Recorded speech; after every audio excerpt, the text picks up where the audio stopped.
The entire room seemed to have stopped, as if every gaze had frozen at the exact moment that man leaned in and touched my wife's lips in front of everyone. A quick, almost cynical kiss that didn't bother to disguise what we were to everyone there. Inside, the storm raged as if the world were about to collapse. I don't remember breathing, I don't remember blinking. I just stood up slowly, feeling each step weigh like tons, each gaze glued to me, each whisper cutting through the air. When I stood before her, I didn't need to think. "You don't have to say anything," I said in a voice that didn't sound like my own, firm, but laden with a weight only those who have been betrayed know. She looked at me with teary eyes, and the words came out as a whisper that cut me more than any scream. "I destroyed everything, and I can't take it back." The phrase echoed in my head like a hammer. I walked out of there without looking back, because I knew that if I did, I wouldn't be able to take the next step. The following days were a blur of silences and memories that invaded me without asking permission. The laughter that had once been mine now belonged to another. The hands that once held mine now fit tightly in his. And worst of all, I knew that choice had been made with full awareness. There was no accident, no slip-up. There was a decision. Each dawn was a reminder that the life we built together was no more. And yet, deep down, there was a part of me that wanted to understand. I wanted to know the exact moment she stopped loving me. Time, that old tormentor, passed. Months dragged on, and the pain, which at first burned, gradually became an invisible scar. I learned to live with the emptiness, but not with the lack of answers. Until, without me even seeking it, life placed another person in my path. She arrived without promises or grand gestures. She arrived with a simple smile, but so sincere that it seemed to illuminate the darkest place within me. With her, I discovered that trust isn't a signed contract, it's a safe place to dwell.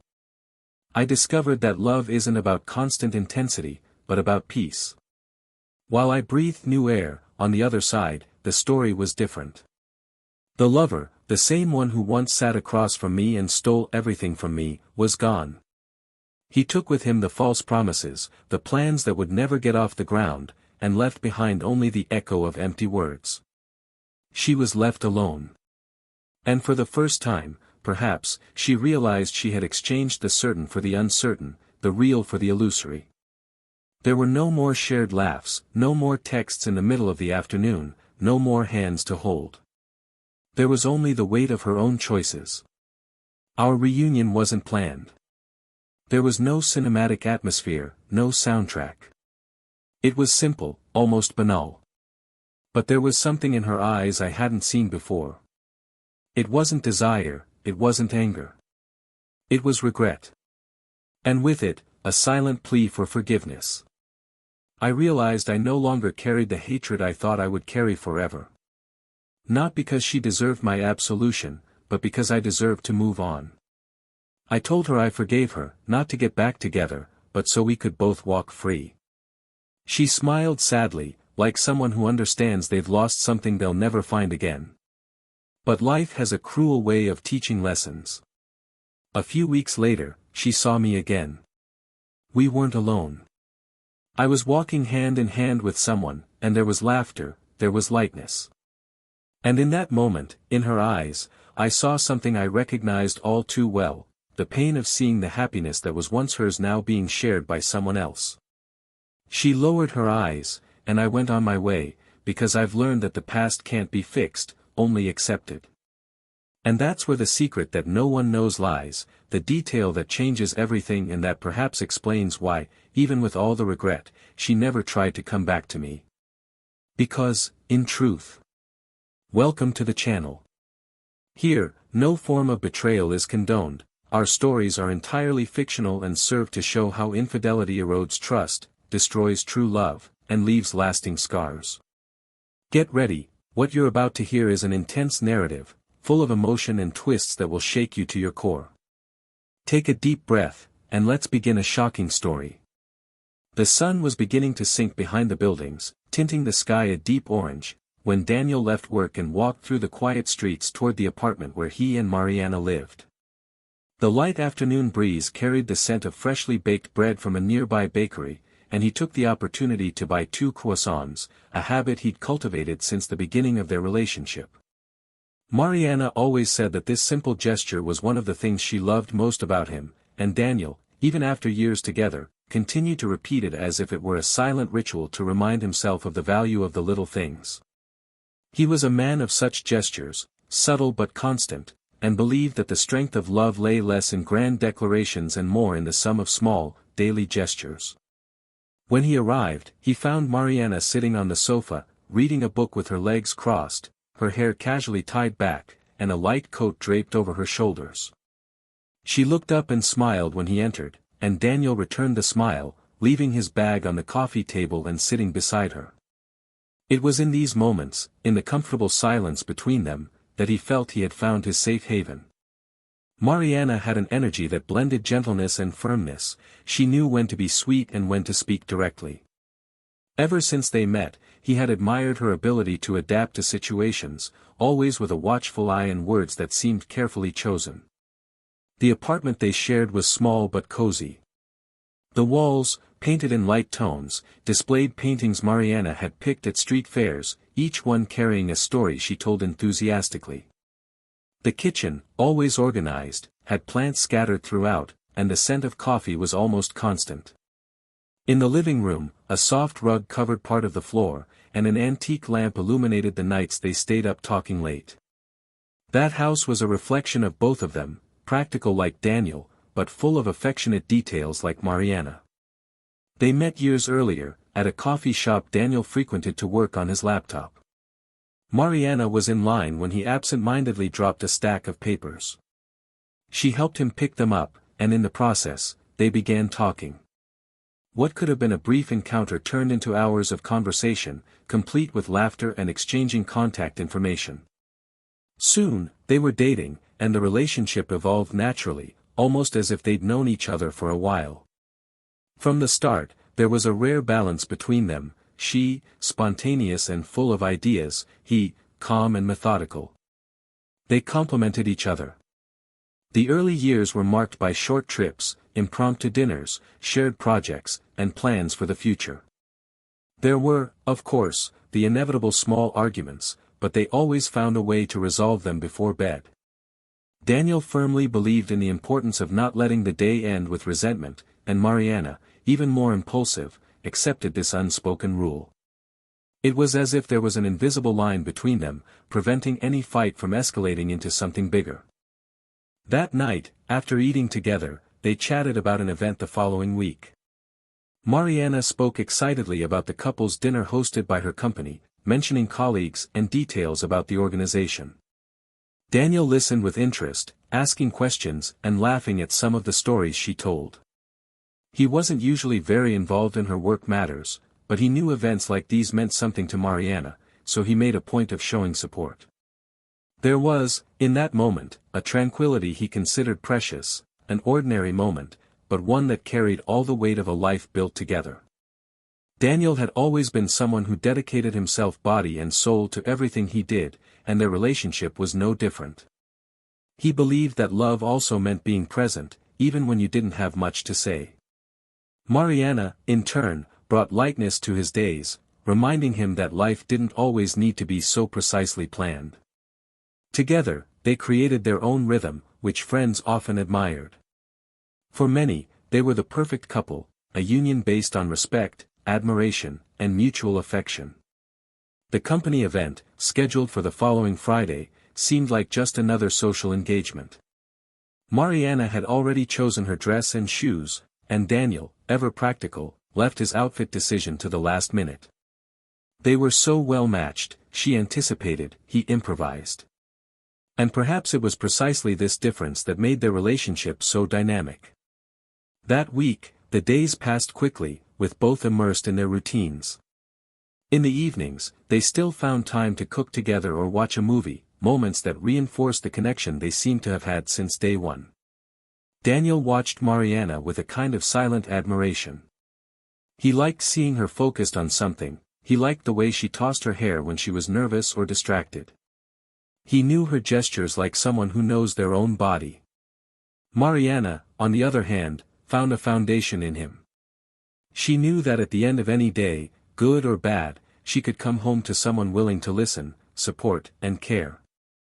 It was a silent pact they maintained, without needing to reaffirm it in words. The day of the event arrived, and the mood was light. Mariana was more radiant than usual, and Daniel noticed but didn't comment. He preferred to observe from afar, keeping the satisfaction of seeing her happy to himself. In the car, on the way to the venue, they chatted about trivialities, laughing about old memories. The hall was well lit, decorated with discreet flowers and soft background music. Couples spread out among the tables, and Daniel, ever attentive, pulled out Mariana's chair so she could sit before him. The atmosphere was comfortable, and he felt that this evening would be just another pleasant chapter in their life together. But as he smiled and settled in, something about Mariana caught his attention, a different glint in her eyes, a slightly tense posture. Daniel couldn't explain why, but he felt a silent weight in the air, as if there were something unspoken hovering between them. Still, he decided not to think too much about it. After all, nights like that were for celebrating, not for suspicion. What he didn't know was that that night would forever be etched in his memory, completely changing the course of their lives. The evening unfolded as naturally as any social gathering, with laughter rippling across the tables and the soft sound of clinking glasses in the background. Daniel calmly observed the surroundings, exchanging greetings with Mariana's colleagues and maintaining a polite demeanor. Mariana seemed to move effortlessly among the guests, chatting with some, hugging others, while Daniel remained seated, observing every detail from afar. He wasn't the type to enjoy large groups, but he was there because he was part of her life, and for him, that was enough. The lighting in the room highlighted the sparkle in her eyes, and even though he sensed something subtly different in her demeanor, he chose not to name it. Between conversations, Mariana invited Daniel to accompany her to one of the tables at the back of the room, where some colleagues were already gathered. That small group seemed closer to her, laughing at inside jokes and exchanging work stories. Daniel sat nearby, joining in with occasional observations without interfering too much. He liked to observe, read expressions, and understand the rhythm of the people around him. It was at that moment, as waiters circulated with trays and conversations overlapped, that a figure approached the table with firm steps and a confident smile. The man greeted some of the attendees and, without hesitation, pulled out the chair next to Mariana, sitting down with the ease of someone already part of that circle. Daniel didn't know him, but there was something about the way their eyes met that made him feel immediately uncomfortable. It was as if a silent dialogue was taking place before him, invisible to others but impossible to ignore for those paying attention. The new member of the group leaned slightly toward Mariana, and she, in a quick reflex, also moved closer. The conversation around them continued, but to Daniel, the sound seemed to have faded, as if the room had fallen into a heavy silence. And then, it happened. A brief, calculated, yet devastating gesture, the man leaned in and brushed his lips against Mariana's, a quick, almost furtive touch, but one that carried the intimacy of someone who didn't need to ask permission. Daniel didn't blink, didn't move a muscle. He felt his blood slow, as if his entire body had frozen. It wasn't a misunderstanding, it wasn't a joke. It was a silent confirmation that something had changed forever. For a moment, Daniel considered getting up and simply leaving, but his legs felt rooted to the spot. The air was thicker, and he could sense that some eyes at the table were already turning to him, as if everyone was waiting for a reaction. Mariana looked away, her shoulders slightly tense, and seemed to search for something to say, but no words came. It was then that Daniel took a deep breath, stood up slowly, and, without changing his tone, said he didn't need an explanation. The words came out with a weight that dispensed with shouting or accusations. Mariana, with tears in her eyes, blurted out that she had destroyed everything and that there was no going back. He left the hall unhurriedly, each step marked by a mixture of disbelief and a strange serenity. Outside, the cool night air hit him like a blow, but brought no relief. It was as if every memory from the past few years was rearranging itself in his mind, taking on new meaning in light of what he had just witnessed. The laughter, the touches, the confidences, everything seemed charged with a different meaning now. The following days were filled with almost complete silence. Daniel avoided thinking too much, but he inevitably found himself revisiting moments from their relationship, searching for signs he might have overlooked. Mariana, for her part, sent few messages, short and hesitant, as if unsure where to begin. He didn't respond immediately, not out of pride, but because he felt that any answer would require a clarity he didn't yet have. Within him, there was a conflict between anger and the need to understand. The nights were the hardest. The apartment felt bigger, emptier, as if every object was a reminder of her absence. Daniel continued his routine, but there was a tension in the air, a constant awareness that something had broken irreparably. Even so, there was a part of him that avoided making that moment final. Not out of hope of getting back together, but because he needed to understand the full extent of what had truly happened. Mariana tried to meet him in person a few times. One afternoon, she appeared at the apartment door, red-eyed and weary. She said she needed to talk, but Daniel firmly replied that he wasn't ready to hear anything. She nodded, lowering her gaze, and left without insisting. He closed the door slowly, leaning his forehead against the wood for a few seconds, feeling the weight of a story from which there was no turning back. Time passed, but the wound was still too fresh to heal. Daniel began to dedicate himself more to work, accepting projects he would have previously refused, perhaps as a way to occupy his mind. He avoided places they used to frequent together, not for fear of memories, but to avoid fueling a nostalgia that could weaken his resolve to move on. Mariana, on the other hand, seemed to have disappeared from the social life she had once enjoyed with such enthusiasm. Mutual friends commented that she was more reserved, avoiding meetings and keeping her distance from almost everyone. Daniel listened but didn't react. He didn't want to create stories in his own head. He knew that sooner or later, he would run into her again, and perhaps in that encounter there would be something that still needed to be said. But until then, there was a silence between them that said far more than any explanation could. And deep down, Daniel felt this pause was necessary, because something else still lurked beneath the surface of that betrayal, something he didn't yet know, but that, when it surfaced, would change everything again. Winter had given way to a timid spring when chance decided to bring them face to face again. It wasn't in a planned place, nor at an expected moment. Daniel was sitting in a cafe, reviewing some documents on his laptop, when a reflection in the window caught his eye. He recognized that hesitant gait even before the face fully appeared. Mariana entered, and for a moment, she seemed unsure whether to go to the counter or leave discreetly. There was a weight on her face, something that went beyond simple regret. She took a deep breath, walked over to him, and asked, in a low voice, if she could sit. Daniel closed his laptop and motioned for her to take the chair opposite. The initial silence was uncomfortable. Mariana fidgeted with her hands, her eyes darting away from his, as if gathering courage to begin. Daniel remained calm, simply waiting. She finally looked at him and said she needed to tell him something she'd been holding back since that night at the company dinner. She said she didn't expect forgiveness, but she couldn't go on living without him knowing. Daniel rested his elbows on the table, leaning in slightly, and urged her to be direct. She took another deep breath, and the words came with difficulty, as if each sentence were a weight that was difficult to lift. That night, it wasn't the first time. It wasn't a moment of impulse, he confessed, his voice breaking. I'd been involved with him for weeks, and I believed, for some reason that makes me ashamed today, that it meant something. But that's not what I need to tell you. What I need to tell you is that, even before he left, I knew it wouldn't last. I knew I was destroying what we had, and yet I stayed anyway. Daniel felt a tightness in his chest, but remained silent. Mariana continued, saying that after the breakup with her lover, she tried to pull herself together, but that everything around her seemed to remind her of what she had lost. She said that one day, without meaning to, she passed by a park and saw Daniel sitting on a bench, smiling at a woman next to him.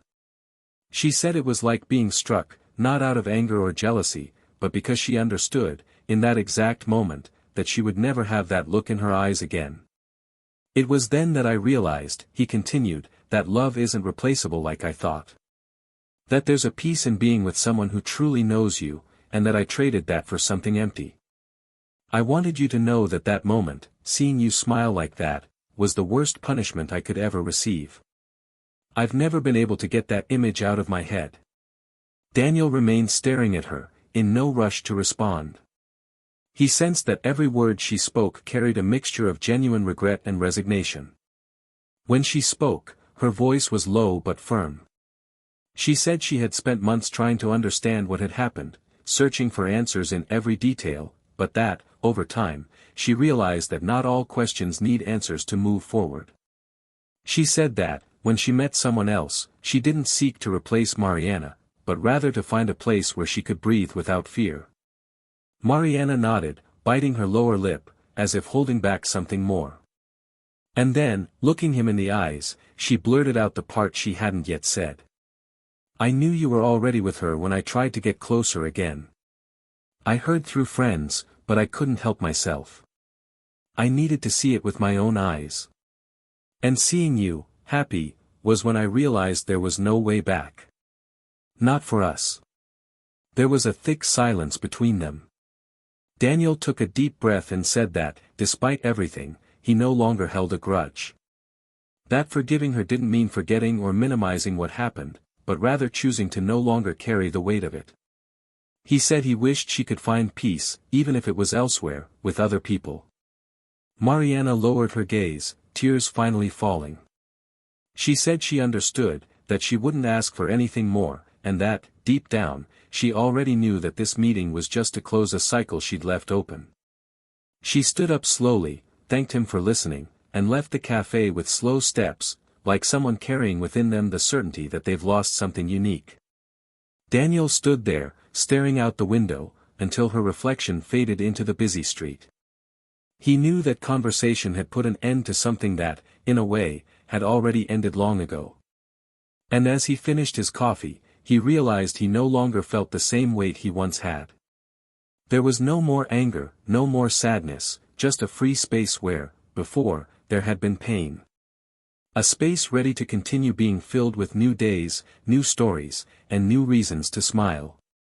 After Mariana left the cafe, Daniel sat for a few minutes, watching the people's reflections in the glass and trying to identify which part of the conversation had resonated most with him. It was no longer the raw pain he'd felt in the first few months, nor a triumphant relief. There was a kind of quiet dignity, as if life had taken care of putting each piece in its place, even if that fitting together had cost him nights no one would see from the outside. He closed his laptop, calmly put his things away, paid the bill, and stepped out into the warm, lengthening afternoon air. As he walked, he realized he had no clear direction and decided to head to the shore, where he usually ran on weekends. He sat on a bench, listening to the ebb and flow of conversation and the sound of the water lapping against the rocks, and let his head settle into what had been said. His phone vibrated. A short message from a familiar number apologized for interrupting but asked if he'd be willing to meet again, somewhere more private. There were no excuses, just the realization that there was still something left to say. Daniel took a deep breath, read it twice, and replied yes, that late afternoon he would be at the observation deck above the square for half an hour, and then he would move on with his life. The lookout point offered an open view that made the city seem smaller, outlined by rooftops, trees, and a rectangle of violet sky. The wind blew harder there, as if trying to dispel any words that might be heavy. Mariana arrived hesitantly, without makeup, her hair tied up in a practical way, an expression that betrayed sleepless nights and a delicate care with every movement, as if afraid of setting off an invisible alarm. She approached slowly, stopped a few steps away, and said she couldn't say everything in an enclosed space, that the air there was necessary to keep from suffocating. He nodded, arms crossed on the railing, preferring silence until she found where to begin. She stared at the horizon, took a breath, and blurted out that she hadn't come back to ask for time, nor to negotiate crumbs for the future, that what she brought was almost a confession of something that never fit on a cell phone, in quick meetings, nor in the convoluted conversations with friends who offer opinions without knowing. And then she asked him to grant her the right to be honest about her own cowardice.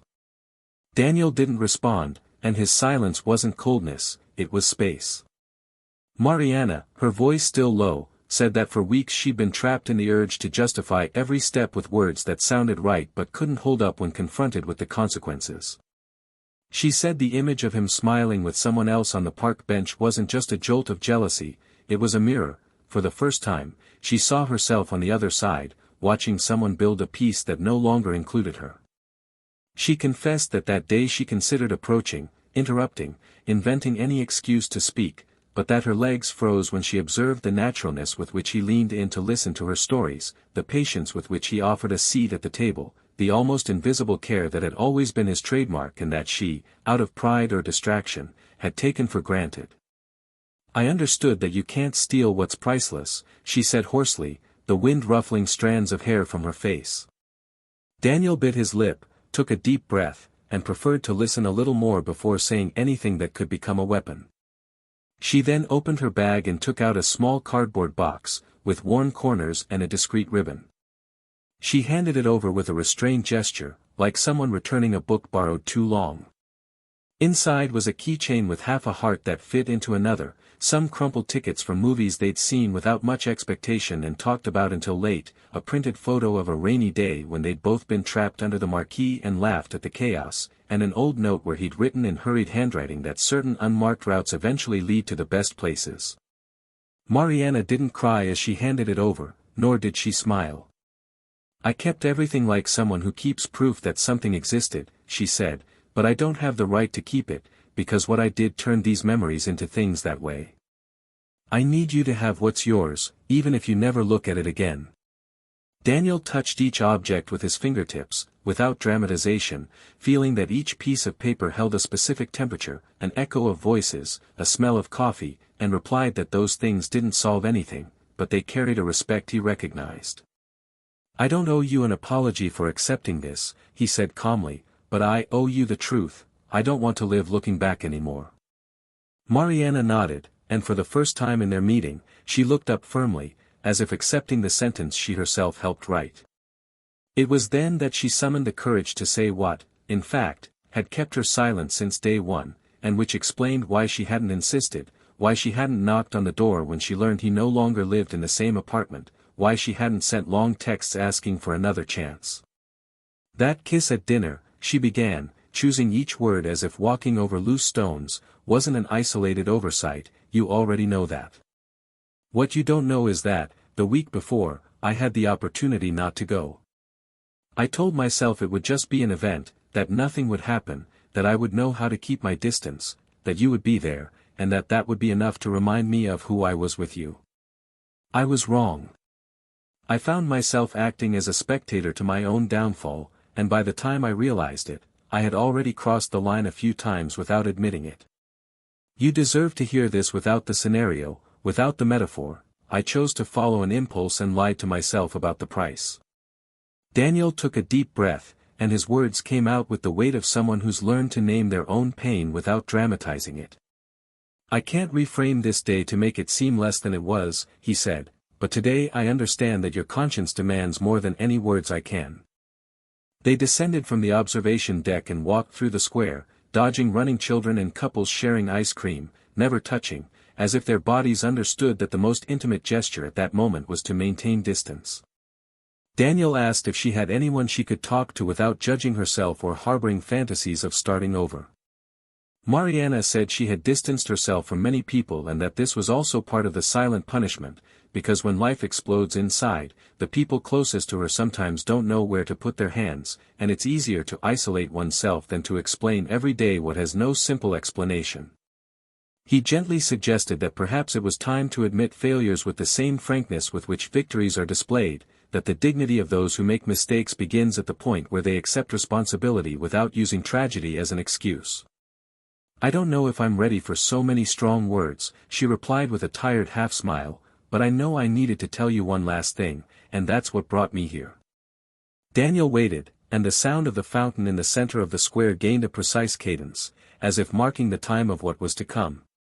Mariana took a deep breath and bluntly explained that the night she left the apartment with a small suitcase and a lump in her throat, she imagined she would be the first to build a new life, to find new rituals, new conversations, but the opposite happened. He was the one who found his bearings again, and she realized this the day she saw him crossing the street with his hands full of bags, yet holding the door for a woman behind him. The same attentive care that had once won her over. "There I saw that you hadn't changed your foundation," she said, "and I, on the other hand, had dismantled my foundation in exchange for a promise that didn't fit with reality." What she wanted to confess now, looking him in the eye, was that she had tried, later, to write a message asking to talk, not to undo anything, but to thank him for the silence that hadn't humiliated her. However, she deleted the draft so many times that her phone punished her with a blank screen. "I was afraid to do what I always did, approach you when I wasn't invited," she said, "and when I saw you in that park, my fear turned to respect. I understood that if I truly loved you, as I said, the best way to prove it would be to not disturb your peace." Daniel inclined his head, and his gesture carried a rare recognition, the kind that only appears when versions finally assume their full forms without competing. The sky was already darkening when they decided to change scenery, entering a bookstore on the corner with a cafe in the back. The change from the open air to the scent of paper and cinnamon brought a different tone to the conversation. They sat near the tall windows, and there was a brief, comfortable silence they hadn't experienced together since the beginning of the end. There, Daniel spoke bluntly about the presence of someone in his life, who wasn't a draft, nor a consolation, but an encounter that had developed slowly, respecting each step swallowed by the storm, and that this encounter had taught him the difference between rebuilding and replacing. "I wasn't looking for a mirror of you, nor for revenge," he said, "it was something that arose alongside simple tasks, grocery shopping, and laughter that demanded no explanation." Mariana listened and closed her eyes for a second, as if calibrating her breathing. "Thank you for saying it like that," she replied, without triumphing over it. "You have no idea how important that form is." Daniel smiled, without showing off, and added that he was in no rush to tell anyone anything and that he was learning, with this new story, to live in the gap between what the world expects and what the heart can handle. Mariana then moved her cup, looked at the bookshelves, and said she wanted him to know, with the same clarity with which one pronounces a date, that the image of him laughing on the park bench wasn't just what made her realize it was too late, but what forced her to bury the fantasy that some gesture of hers could mend the edges. "It was then," she said, "that I began to ask for forgiveness without writing to you, asking my past for forgiveness for having treated you as temporary. I spent weeks repeating to myself that you deserved a life that didn't have to justify my presence." Daniel nodded and replied that his forgiveness wasn't a seal validating her pain, but a practical choice of someone who decided not to go through the rest of their lives tied to what they broke. "I forgive you," he said without harshness, "and that doesn't open old doors. It opens windows for each of us to breathe."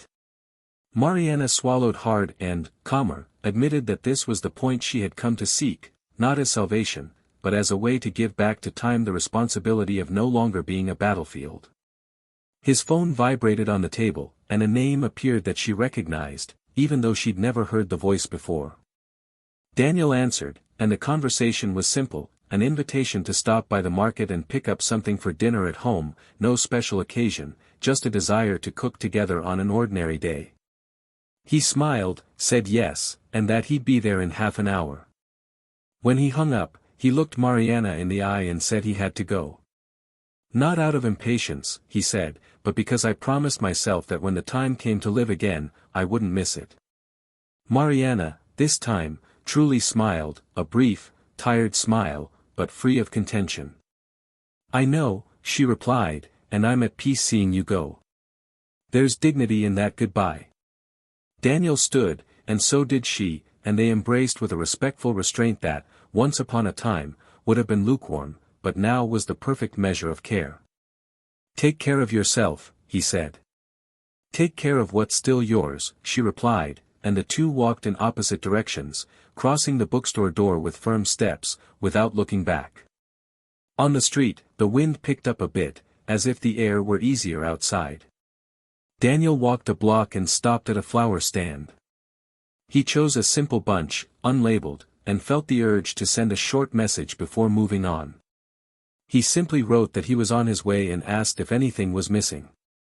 The reply came with a shy emoji and a list of small items, nothing a corner market couldn't fix. He walked on, smiling, as the feeling of having walked through a dark hallway until reaching an unlocked door spread through his body. There was no victory, no audience, there was a precious normalcy about to be restored, the kind that doesn't show up in photos, but that sustains the days with a firmness that doesn't need shouting. Mariana, for her part, remained at the table for a few more minutes, staring at her nearly cold cup. She didn't flinch, she didn't cry in public, nor did she strike a pose. She simply breathed, as if training a muscle that had been unused for too long. When she got up, she decided to walk home, avoiding the app, as if her steps could organize her thoughts. On the way, she stopped in front of a shop window and saw herself reflected next to motionless mannequins, and the image didn't embarrass her. For the first time, she wasn't defined by her lack or her mistake, but by her ability to not impose her presence where it would do harm. She continued walking, listening to the sound of the traffic lights, crossing streets mindfully, as if relearning to focus on the present. Upon arriving, she opened the windows, removed the suitcase that still resided in the highest closet, and discarded the clothes she'd bought to support a character that didn't fit her. She grabbed a notebook and, without drama, wrote 3 lines that felt like a commitment to herself: accept the consequences, don't fight memories, build a routine. He closed the notebook, leaned his forehead against the window, and allowed a single tear to fall, not as a spectacle, but as a valve that releases pressure. That same night, already sitting at the kitchen table of another house, Daniel chopped tomatoes while the pan heated and the sound of oil signaled that the recipe was progressing. They talked about mundane matters: a renovation in the building's hallway, a book found at a newsstand, the idea of visiting a nearby city for the weekend to see an exhibition. At some point, he mentioned, without details, that he had met his ex to finish an old conversation, and the person beside him listened attentively, without controlling, without auditing every word, only with the curiosity of someone who loves and trusts. "Are you okay?" she asked, and Daniel, with sincerity without heroism, said yes, that a page had been turned without tears, that the past had been placed where it belonged. "Then let's toast to what fits," she proposed, raising a glass of water, and the toast was soft, almost silent, but complete. He smiled, and the smile gave way to something that had been growing quietly, the desire to plan a future in which kindness was no exception. The next day, the hours passed at the pace of someone willing to reclaim their life. Daniel left early, stopped at a newsstand to buy a newspaper, crossed the square greeting the man walking his dog, adjusted his work schedule without hiding behind deadlines, and at the end of the day, sent a deliberately simple message: "I'll pick you up at 7. He received a heartfelt yes in return, along with a photo of a street lit by old-fashioned lamps that seemed to announce a dinner without a schedule. That same afternoon, Mariana did something unprecedented in recent months. She called her mother, not to complain or ask for emotional shelter, but to talk about recipes and plants that can withstand the afternoon sun. That evening, she researched a Saturday photography course and signed up without dramatizing the gesture, accepting it as part of a routine that needed a new foundation. There was, in the way each person occupied their time, a delicacy that escaped the superficial eye. It was not about winning or losing, but about getting back on their feet with dignity. What remained unsaid that afternoon at the gazebo wasn't another secret, nor a rewriting of what had happened. It was something else, more subtle and more powerful, the awareness that the scene that determined their future, the kiss before witnesses and, from there, the decisive erosion, had given birth to an effect that was finally named there, between the wind and the open view. The true turning point, the intimate karma that doesn't fit in a headline, had happened when she saw him move forward into a life that needed no explanation, and understood that the forgiveness she sought wasn't for returning, but for moving on without the burden of self-hatred. And he, in accepting this recognition and choosing to leave for the promised dinner, showed the kind of courage rarely seen in shouted stories, the courage to honor what blooms after winter, without turning anyone into a soap opera villain, without erasing the shadows that existed, but also without allowing them to define the light that begins to shine through the window. And with that, the table was set for what was to come, because the days don't wait, and certain paths, once accepted, leave marks that no longer hurt, they only guide the next curves. The weeks that followed their last encounter at the lookout and the bookstore weren't marked by grand gestures or spectacular events, but by discreet movements that, for those who lived through it, carried weight and meaning. Daniel resumed his days with the feeling of having removed a stone from his shoe that had been bothering him for months, but which he had grown accustomed to bearing. This new lightness didn't translate into euphoria, but rather clarity. For the first time, he felt that all the pieces of the story were in their right place, that the loose ends had been tied together not to restore what was lost, but to ensure that nothing was left dangling along the way. Still, there were moments when the silence left by that conversation returned like a kind of echo. It wasn't nostalgia, but the realization that closing a chapter requires more than a well-spoken goodbye. It was as if life now demanded of him an active role in the face of what was to come, not just the role of a shipwreck survivor. Mariana, on the other hand, seemed to be experiencing an internal dilemma that unfolded daily. The decision to respect his space and no longer interfere was accompanied by a self-created emptiness. She knew she couldn't occupy the place that had once been hers, but she wondered if she was ready to make room for new stories that didn't even include Daniel as a central memory. Those around her began to notice small changes. She spent more time alone, avoided discussing relationships, and engaged in activities she'd previously ignored. There was a visible effort to create a new version of herself, but deep down, this reconstruction required her to face the most uncomfortable part, acknowledging that, even if she wanted to, she couldn't go back to what she had. The moral dilemma that arose between them wasn't about who was right or wrong, that had already been discussed internally by each of them. The dilemma lay in how to deal with what remained. For Daniel, the issue was opening himself fully to the new relationship without carrying emotional remnants that could compromise what he was building. For Mariana, it was learning to live with the fact that forgiveness wasn't a bridge back, but a document of mutual freedom. This understanding didn't come easily. It arose in involuntary reflexes, like when she passed by a place they used to frequent and, for a second, her mind allowed itself to imagine what it would be like if nothing had happened. Daniel realized that, although he had closed the door on the past, living with his new partner now required more of him. It wasn't enough to be physically present, he needed to make her feel as if there were no ghosts between them. Therefore, he began adopting concrete gestures to show that their current relationship wasn't in the shadow of another. He planned short trips, paid attention to the details of conversations, and avoided internal and external comparisons. This care, however, also led him to a deep reflection: how much of his actions were the result of genuine love, and how much were a conscious reaction to avoid repeating mistakes or allowing rifts. The line between the two was tenuous, and he knew he would need to find a balance so that the future would be built by choice, not fear. Meanwhile, Mariana began to reflect on the choices that led to the breakup, not as an endless burden, but as a starting point for internal change. She realized that much of her adult life had been spent on autopilot, making decisions based on what seemed most exciting at the moment, without measuring the long-term impact. Now, as she faced her own patterns, she realized she needed to break this logic to avoid sabotaging herself again. She enrolled in courses, began walking daily, and gradually reconnected with people she had pushed away out of shame or pride. Each step was small, but carried a meaning she hadn't known before, that of not depending on another person to feel whole. Their reunion had left different marks. For Daniel, it was confirmation that moving forward didn't mean erasing the past, but knowing where to place it. For Mariana, it was the realization that certain doors don't close with force, but rather carefully, so as not to leave behind shards that could hurt those who pass through them. This silent understanding generated a kind of distant respect in them, a tacit acceptance that the best way to care for each other now was to no longer encroach on their chosen paths. One weekend, Daniel and his new partner decided to visit a nearby village. The day was simple, with strolls along cobblestone streets, small cafes, and conversations about plans that didn't need a set date.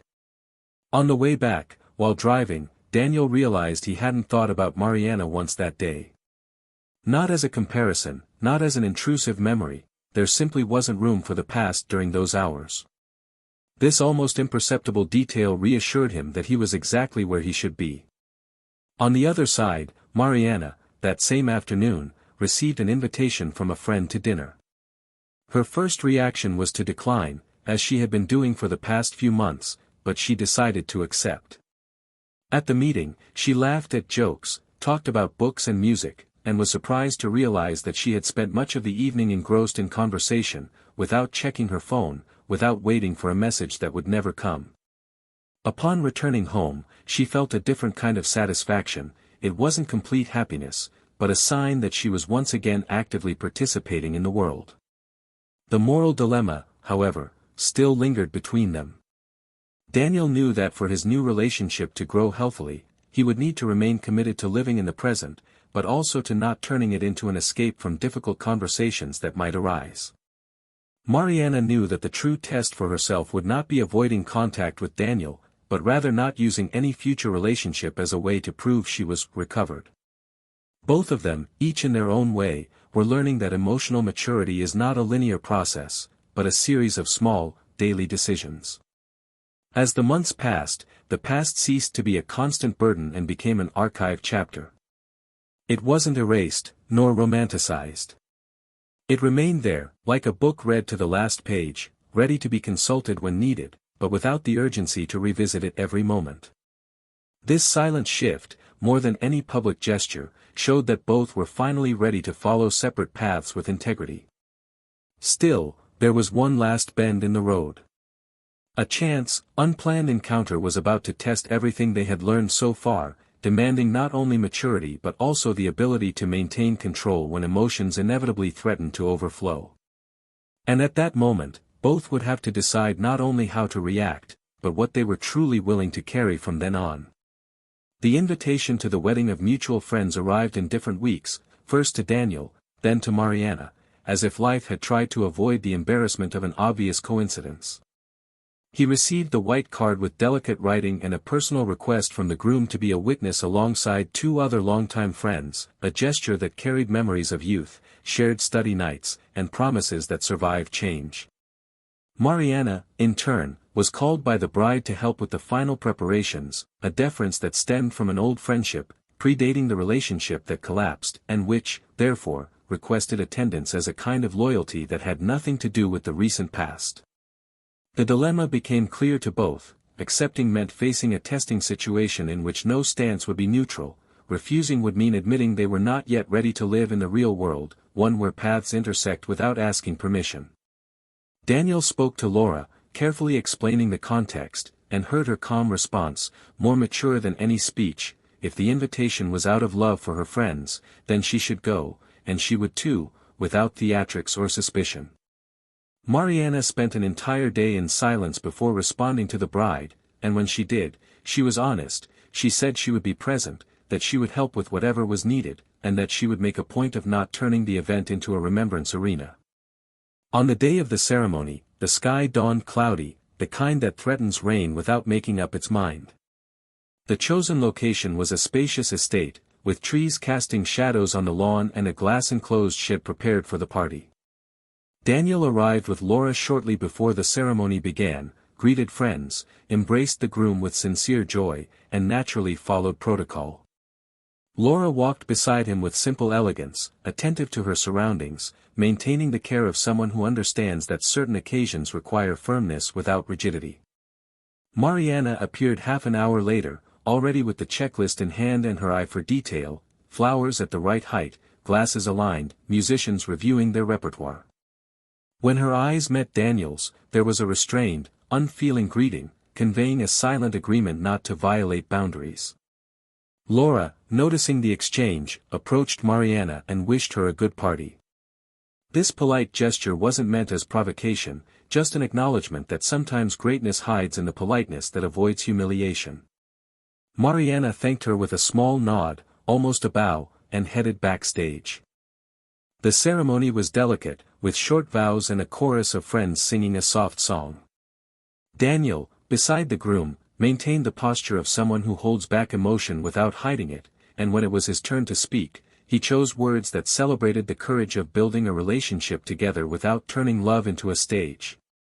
Laura listened, holding his hand, and the gesture seemed to say more than the microphone could contain.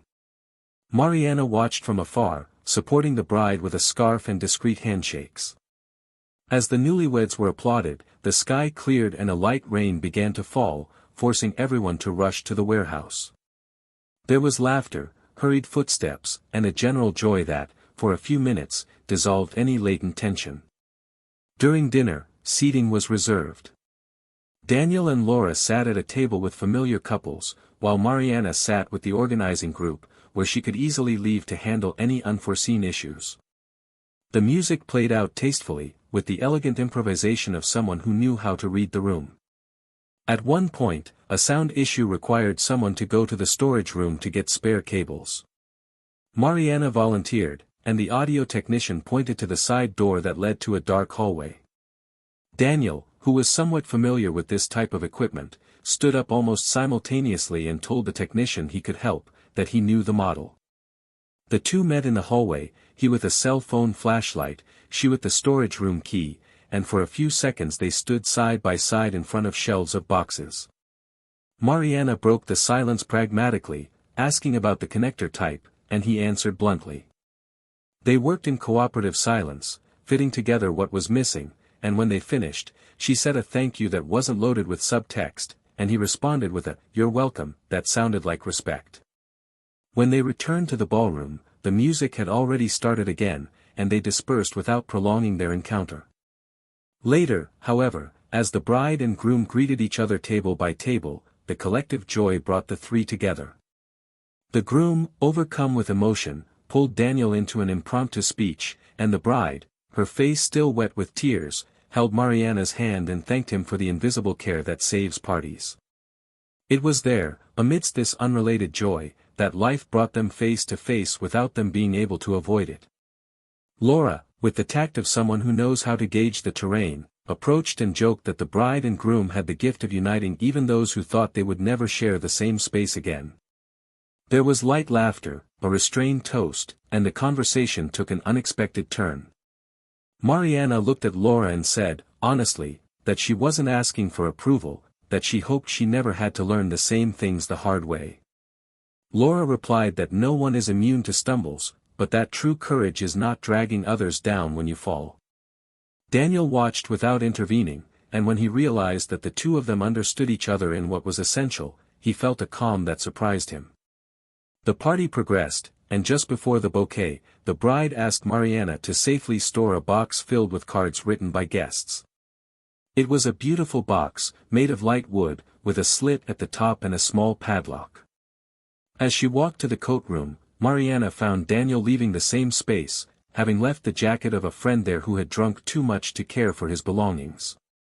He held the door, she entered, and it was the box that sparked the next conversation. Mariana placed it on the table and breathed, as if the object required delicacy.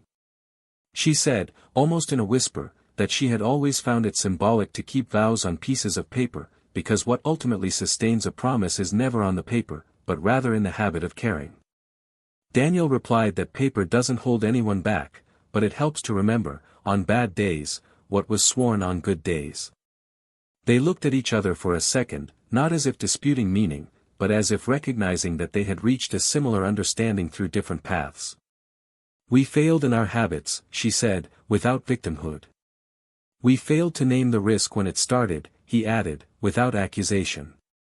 And now, she asked, not in search of a secret door, but for honesty.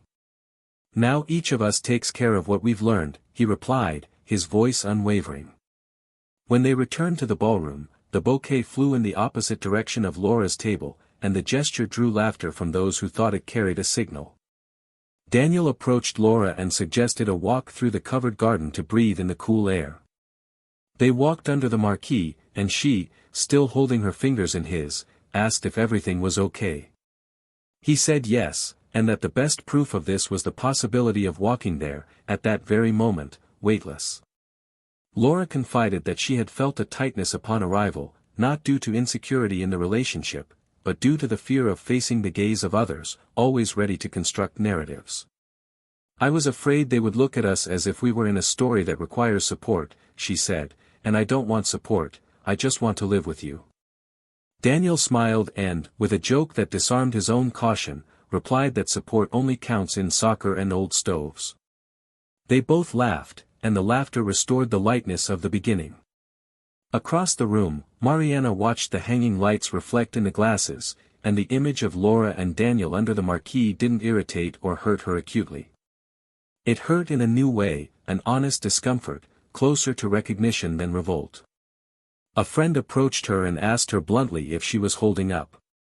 Mariana replied yes, and that she had decided to go through the ordeal as if walking barefoot on hot ground, without rushing to avoid tripping, without stretching too much to avoid creating unnecessary wounds. Her friend, who knew the worst of days, offered the easy way out of an excuse to leave early, but Mariana refused. "I'll stay until the end," she said, "because I'm not a visitor to other people's tragedies. I was invited to celebrate their love, and that's what I'll do until the last toast." Her friend nodded, and the respect in her gaze wasn't pity, it was admiration. The episode that would change the emotional climate of that night occurred after the band's final set, when the lights dimmed and a video with photos of the bride and groom began to play. At one point, due to an organizational error, a quick sequence appeared with photos of an old group of friends, including Daniel and Mariana, on a trip years ago. It lasted only seconds, but it was enough for some eyes to turn and whispers to rise like smoke. The groom, realizing the technical error, ran to the booth to cut the recording, while the bride instinctively looked at Mariana with a silent apology. There was a brief silence, and it was Mariana who broke the deadlock with a simple gesture. She raised her glass, smiled broadly at the bride and groom, and led an impromptu toast, thanking them for the years when everyone was too young to understand the weight of their choices and celebrating the fact that today, finally, they knew what they wanted to honor. The room responded with applause, the video continued with the correct images, and the situation that could have derailed turned into public maturity. Daniel, at the table, lightly squeezed Laura's hand, and she returned it with a look of pride for the elegance that avoids embarrassment without abolishing the truth. When the party ended and the guests began to say their goodbyes, the bride and groom pulled Daniel and Mariana into a group hug in the corner of the room, as if to thank them for the proof of friendship that goes beyond convenience. There were sincere tears, there were promises to visit, there was the kind of affection that survives when people treat each other like adults. In the parking lot, Laura and Daniel waited for the line of cars to move. Mariana walked past them, shoes in hand and with the relaxed posture of someone who has completed a journey. She stopped 2 steps away, took a breath, and said something that sounded like the final signature of that chapter. "Thank you for not turning me into a ghost," she told Daniel, "and for letting me exist among people who matter without having to hide my story." He responded economically, and the economy had the beauty of something that needs no embellishment. "Thank you for being honest today." Laura, sweetly, added that scenes like this change the way we believe in adult life, and Mariana thanked her again, very quietly, as if she knew she shouldn't linger. On the way home, the car passed through silent avenues. Laura commented that, deep down, the world thirsts for spectacular reconciliations, but that sometimes the opposite is needed, for each person to move forward with their own dignity. Daniel agreed and confessed that he felt a relief indescribable, not for winning anything, but for realizing that history had reached a point where the past no longer required a stage. At home, they put away their clothes in a pleasant silence, and before bed, Laura asked if there was anything else he wanted to talk about. Daniel said no, that everything was clear, and that now he just wanted to schedule the visit to the exhibition they had discussed weeks before, a banal plan that suddenly seemed precious. The next morning, Mariana's phone rang early. It was the bride, still emotional, apologizing again for the video failure and thanking her for the toast that saved the night. Mariana reassured her friend and said that life isn't a foolproof script, that greatness lies in not letting one slip-up ruin a celebration. She hung up with the adult feeling of someone who finally understood the difference between regret and self-punishment. Later, she attended a photography class for the first time. The instructor asked each student to choose a meaningful object to photograph from different angles. Mariana took the box of cards from her friends' weddings, temporarily borrowed for cataloging, out of her bag and placed it on a table near the window. The exercise was simple: light, shadow, texture. But she realized that the meaning lay in the concept of perspective. Depending on the angle, the same box suggested promises, secrets, stories either finished or ready to begin again. She noted in her notebook, changing the angle changes the reading, not the object. For Daniel, the day continued with appointments and a short visit to his mother, who had put rain cakes in a jar as if he were still the boy coming home from school. They sat on the porch, chatting about trivial things, and when the topic turned to the party, he simply said it had been beautiful and that everything had gone well. His mother, with the wisdom of someone who reads what her children don't write, touched his arm and said that the true sign of being ready for something new is when you don't have to prove anything to anyone. He smiled, and the simplicity of the sentence seemed to convey what his heart already intuited. As the afternoon drew to a close, Laura suggested a short stroll to a street market. They passed artisan stalls, sampled fruit, laughed at strange combinations of sweeteners and spices, and stopped in front of an artist who wrote phrases to suit the customer's taste on small cards. Laura asked for one for herself, and Daniel, unsure of what to choose, remained silent until the artist, looking at them, wrote, "That which is cared for grows in silence." Laura read it and smiled, saying she would stick it on the fridge. Daniel kept the phrase to himself like someone recognizing an old map. Meanwhile, Mariana received an unexpected message from her fiancé, an extra thank you for details no one notices, and a photo of everyone at the end of the party, sweaty, happy, with the invisible bond of friendship surrounding each one. She responded with a, "You deserve it," and, after sending it, stared out the open window, feeling the wind move the curtains. She thought of the dark hallway at the party, the storage room, the toast that avoided embarrassment, Laura's brief smile, Daniel's restrained wave, and understood that there was one last lesson taking shape, something that still needed to take shape before becoming words. It wasn't about forgetting, nor about transforming a mistake into an uplifting experience by decree. It was about choosing not to insist on presence where it hurts. It was about no longer confusing intensity with truth. It was about the courage to walk to the shore and recognize that, from then on, the crossing would be different. This thread of awareness, woven with discreet gestures and quiet conversations, prepared everyone involved for what was still missing, a resolution that wouldn't erase the past, but would illuminate the path ahead with the clarity of someone who has learned from within what theory doesn't teach. Because, in the end, no story of adult choices closes with slammed doors, but rather with the opening of windows that let the air circulate, as if the world outside were ready to welcome what, at last, each person had become. And, under this new breeze, destiny was already lining up the next encounter, not to repeat questions, but to allow the final answer to appear where it always needed to be, in the way each person decides to honor the love that remained, without demanding the impossible task of rewriting what was lost. The following winter arrived, bringing a cold that seemed deeper than usual, as if the air held a silence beyond the season. Dry leaves piled up on the sidewalks, the wind cut through the streets, and for each character in this story, that was the moment to face not only the weather, but the ultimate consequences of everything they'd experienced.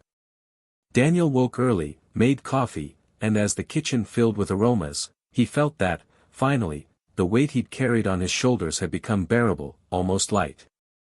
It wasn't euphoric happiness, it was a conquered serenity, the certainty that he'd weathered the worst storm without losing his way. With Laura by his side, life had become a safe haven, where conversations flowed without the pressure of proving anything and where every gesture carried meaning.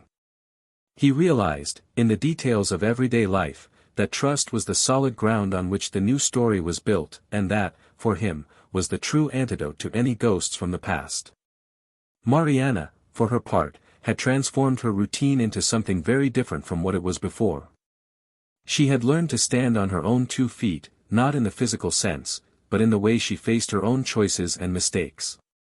The photography course, which initially seemed like a mere hobby, had become an important part of her life, and little by little, she began taking portraits of strangers, seeking to capture in them the truth she so often failed to experience within herself.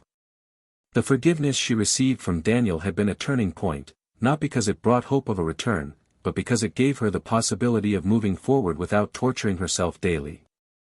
Still, there were days of profound silence, days when she would look in the mirror and see the invisible scars of hasty decisions. These days didn't tear her down like they once did, but they reminded her that certain consequences are permanent and there's no shortcut to erasing them. Fate decreed that a final meeting between them happened without warning. It was at a group exhibition where Mariana was presenting some photographs, and Daniel, accompanied by Laura, wandered in by chance, drawn by the poster on the door. When the three saw each other, there was a moment's pause, but there was no tension. Mariana presented her work as she would any visitor, explaining the context of the images, and Daniel listened with genuine interest.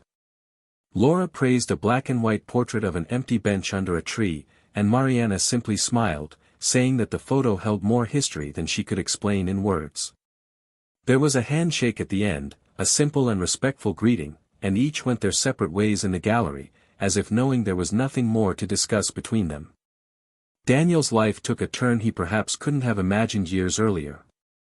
He married Laura in a small ceremony, surrounded only by family and close friends. There was no excessive luxury or overstated formality, but there was truth in every gesture. In the toast, he spoke of the value of starting over, not as an act of denial of the past, but as a commitment to the present. They traveled shortly after, exploring simple places and collecting memories that didn't need to be displayed to validate their importance. Their relationship blossomed in tranquility, and Daniel felt he had learned the difference between being with someone out of habit and being with someone by conscious choice.